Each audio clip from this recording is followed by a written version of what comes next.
Deep in the Appalachian Mountains, beyond the last marked trail and far from any paved road, there are places no official map has ever revealed. Hidden camps built beneath towering hemlocks, inside forgotten hollows, and along abandoned creek beds where moonshiners lived, worked, and vanished without leaving a trace. These weren't ordinary stills. They were carefully concealed operations designed to disappear before anyone could find them. Some survived for decades without a single raid. Others were abandoned so completely that the forest swallowed every sign they ever existed. Tonight, we're uncovering 6 Appalachian moonshiner camps no map will show you, and the remarkable secrets they took with them. Number 1. The Devil's Elbow Still, Deep Creek Hollow, North Carolina. They called it Devil's Elbow because the creek bends so sharp right there, you can't see what's coming until it's already on top of you. That's exactly why the Hensley family chose it. Tucked behind a wall of rhododendron so thick a man on horseback couldn't push through, the Devil's Elbow still operated from 1921 all the way through 1974, outlasting Prohibition, 2 world wars, and 6 different county sheriffs. The Hensleys weren't stupid. They were strategic. They built their operation on a natural shelf of rock above the flood line, which meant the creek muffled the sound of their copper pot still from every direction. Revenue agents, the dreaded ravine-ewers, couldn't hear the operation even standing 50 yards away. The water from Deep Creek ran ice-cold year-round, perfect for condensing moonshine into crystal-clear liquid gold. But what made Devil's Elbow truly invisible wasn't geography. It was community. Every neighbor within 3 miles was either family, owed a favor, or had tasted enough of the Hensley product to know which side their bread was buttered on. Children were stationed as lookouts on ridge trails. Wives hung specific laundry patterns on clotheslines to signal danger. Old hound dogs were trained not to bark at family, but to go absolutely silent when strangers approached. Silence, in Appalachia, was always the loudest warning. When agents finally raided the location in 1974, they found the still cold and abandoned. Someone had gotten word 20 minutes before the raid arrived. They found 3 copper pots, 2 broken mason jars, and a hand-painted sign nailed to a poplar tree that said, "You're about 6 hours too late." The still was never found operational again. But locals say on cold November mornings, if the wind is right, you can still smell the ghost of corn mash cooking in that hollow. Number 2. The Widow's Run Operation, Harlan County, Kentucky. Harlan County, Kentucky has a reputation. Coal wars, blood feuds, men who'd rather die standing than live on their knees.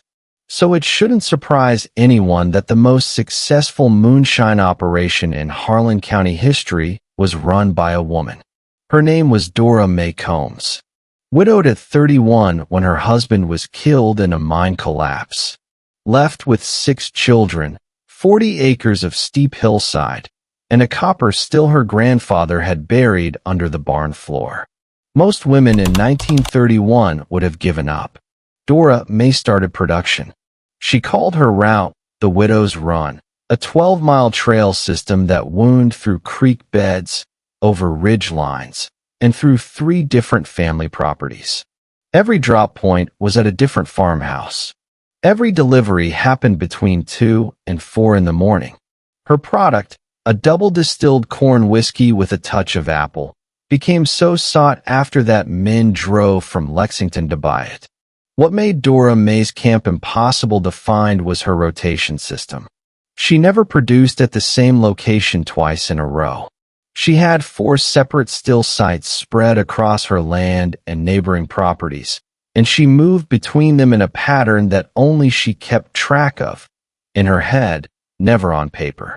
Federal agents investigated her 3 times between 1931 and 1955. They found nothing. Not once. She was polite, offered them coffee, and sent them on their way with a smile that gave nothing away. One agent reportedly wrote in his field notes, "Subject appears cooperative and forthcoming. Either she is innocent or the most dangerous woman in Harlan County. Possibly both." Dora Mae Combs died in 1978 at age 78, having never been charged with a single crime. Her grandchildren say she never discussed the operation, not once, not ever. She took every secret to her grave. But the Widow's Run Trail still exists if you know which ridgeline to follow. And old-timers in Harlan County will still raise a glass to Dora Mae Combs without ever explaining exactly why. The Smokestack Decoy Camp, Sevier County, Tennessee, right on the edge of what is now Great Smoky Mountains National Park, there existed a moonshine operation so bold, so deliberately visible, that federal agents walked right past it for 11 years without ever realizing what they were looking at.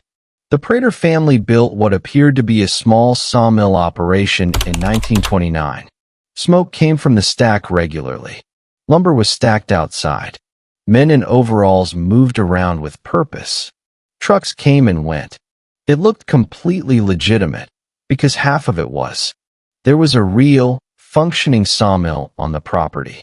Just enough real business to explain everything suspicious. But underneath the sawmill floor, accessible through a trapdoor hidden beneath a workbench, was a tunnel that ran 40 feet into the hillside. That tunnel opened into a natural cave that the Praters had been enlarging for 2 years before they ever started building above it. Inside that cave, 3 copper stills, a fermentation room sealed with clay to contain the smell, and a separate ventilation shaft that ran up through the hillside and released fumes 100 yards away from the sawmill itself. The genius of it was the smoke. The sawmill's smokestack released real smoke from real lumber burning. It trained every nose in the county to associate smoke from that property with sawdust and wood resin, not corn mash. Even if an agent smelled something, the explanation was already built into the landscape. The operation ran until 1940, when a young recruit with the Bureau of Alcohol, Tobacco, and Firearms noticed that the sawmill was producing an unusual amount of smoke at 3 a.m. on a Tuesday, and that lumber yards generally don't run night shifts. He requested a geological survey of the property.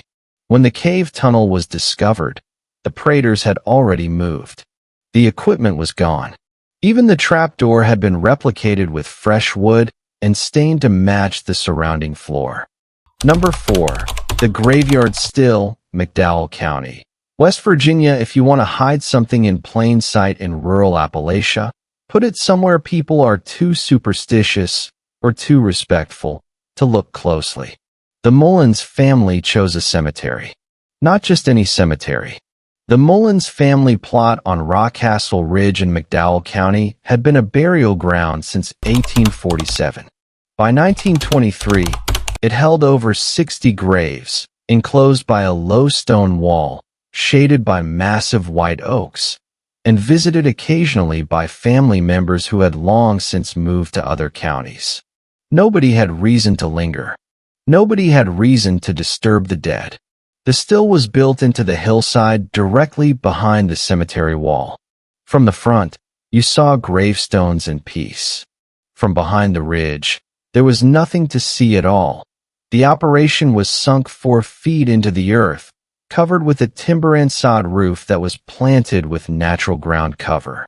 Even from 20 feet away, standing on the ridge above it, you were looking at what appeared to be a natural hillside. The fermentation barrels were stored in a root cellar accessed through the floor of the Mullins family crypt, a sealed stone structure at the back of the cemetery. The crypt had been empty for 30 years. Nobody opened the door. Nobody wanted to. Deliveries happened during funerals. When a Mullins family member died, or when a neighbor agreed to stage a funeral visitation, the gathering of horses, wagons, and later automobiles provided perfect cover for moving product off the ridge. Revenue agents reportedly stood at the cemetery gate during one of these visitations in 1931, hats in hand, out of respect. They were standing within 60 yards of 300 gallons of fermenting mash and didn't know it. The operation ran until 1951. It was discovered not by agents, but by a 12-year-old boy from the next county who was playing in the woods, wandered behind the ridge, and pulled up a piece of sod out of curiosity. His father was a church deacon and felt morally obligated to report it. The Mullins family had cleared out 2 weeks before authorities arrived. As usual. Number 5. The floating still of Fontana Lake, Graham County, North Carolina. When the Tennessee Valley Authority flooded the Fontana Valley in 1944 to create Fontana Lake, they displaced entire communities. Families lost farms, churches, cemeteries, and homes to the rising water. It was one of the largest forced relocations in Appalachian history. For most, it was a tragedy. For Calhoun Welch, it was an opportunity. Welch had been running a still on Hazel Creek since 1935. When he learned the valley would flood, he didn't panic. He built a boat. Not just any boat, a wide, flat-bottomed craft with a sealed cargo compartment large enough to hold a disassembled copper still, 2 fermentation barrels, and enough cornmeal to run a production cycle. When the lake filled, Welch began what locals called the floating still. He would anchor in remote coves on the north shore of Fontana Lake, coves only accessible by water, surrounded by national forest land, with no trails, no roads, and no reason for any human being to visit. He'd set up production on a small flat rock shelf above the water line, run the still for 4 to 6 days, break everything down, load the boat, and disappear back onto the lake. He sold product at fishing camps along the lake shore, passing mason jars hand to hand in the pre-dawn hours. To anyone watching from the distance, he was just another fisherman. The TVA Lake Patrol investigated reports of an illegal still twice in the late 1940s. They couldn't pin a location because the location moved constantly. One officer noted that every report placed the operation in a different cove, different side of the lake, different time of day. It's like trying to arrest the water, he reportedly told his supervisor. Calhoun Welch was finally caught in 1958. Not by any agent, but by a sudden storm that grounded his boat on a rocky shore with a full load of product. He spent 18 months in federal prison and reportedly said it was the first real rest he had in 20 years. The boat was confiscated. The still was confiscated. The lake remains, to this day, one of the most remote bodies of water in the eastern United States. Number 6. The Schoolhouse Underground, Letcher County, Kentucky. The last camp on this list is perhaps the most audacious. Not because of its size, not because of its production volume, but because of its location. Underneath a one-room schoolhouse. The Crafts Fork Schoolhouse in Letcher County, Kentucky educated roughly 20 to 30 children per year between 1908 and 1962. It sat on a rise above a creek, accessible by a single dirt road, and was about as unremarkable a building as you could find in the mountains. A potbelly stove, wooden benches, slate boards on the wall, American flag by the door. Below the floorboards, accessible through a hatch beneath the teacher's desk, was a cellar that had been converted into a full production facility sometime around 1927. The cellar ran under the full footprint of the schoolhouse and had been dug by hand over the course of 2 winters. The community involved was tight-knit and absolutely committed to secrecy. Parents, the teacher, the preacher who used the building for Sunday services, all knew. All benefited.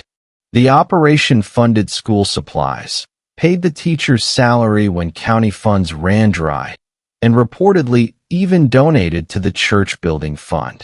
Children were used as the first line of security, not intentionally and not dangerously, but the presence of children arriving every morning, the sound of a school bell, the sight of a teacher at the chalkboard through the window.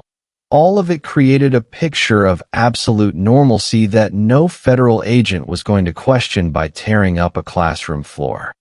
Revenue agents visited the school twice. Both times, class was in session. Both times, they tipped their hats to the teacher, asked if she'd seen any suspicious activity in the area, and left without ever asking to look inside. The operation was discovered in 1961 when a new county school inspector arrived to evaluate the building's structural integrity for a renovation project. He dropped a tool through a gap in the floorboards and heard it hit something metal below. The resulting investigation revealed one of the most complete underground distillery operations ever found in Kentucky. Nobody was ever charged. The statute of limitations had expired on most of the activity, and witnesses, conveniently, remembered nothing. The schoolhouse was demolished in 1963. The cellar was filled with concrete. A small marker notes the site today. It says nothing about what was underneath. 6 hidden camps. 6 forgotten stories. Some were abandoned, some destroyed, and some simply disappeared beneath decades of forest until every trail was erased. If no map can show you where they once stood, perhaps that's exactly how the people who built them intended it. Subscribe. There are more secrets waiting in these mountains.